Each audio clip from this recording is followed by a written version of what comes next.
All right, for the gentleman who wanted to know about the mud flaps.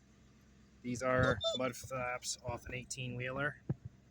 They're thicker and heavier than the regular mud flaps. These are long screws with a Phillips head backed by washers on both sides. Down here is a bolt. Now this pattern is the same one you'll find on the mud flaps if you get OEM mud flaps. I just replaced them with pure stainless steel high quality hardware.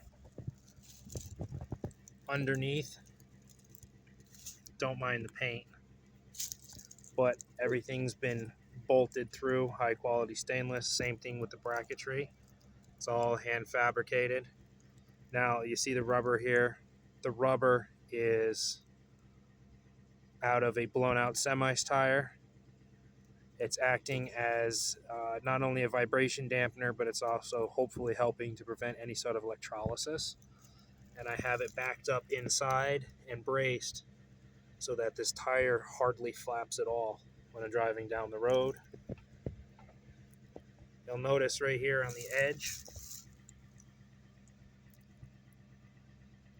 come on, focus, there we go, that it is not cut to perfection. You can see right here that the mud flap is wider than the actual pattern indicates.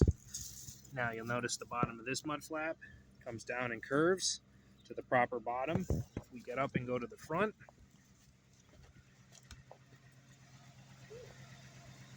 you have to cut it off if you're going to mount it on your truck, or else it will drag on the ground, and it also will not seem to sit right.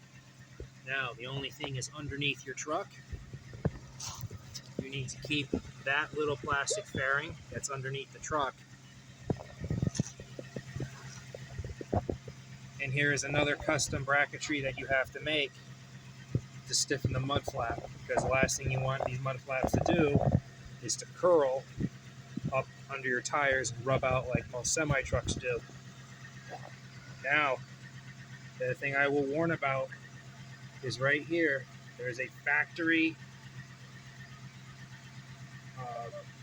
bolt connection that pinches these two parts of your cab together.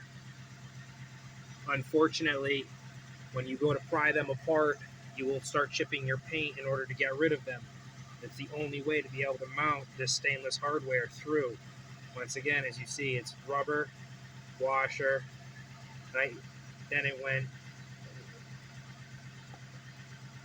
on either side of the aluminum. There's rubber between the stainless steel and the paint to stop any sort of rubbing and friction from grinding through the paint.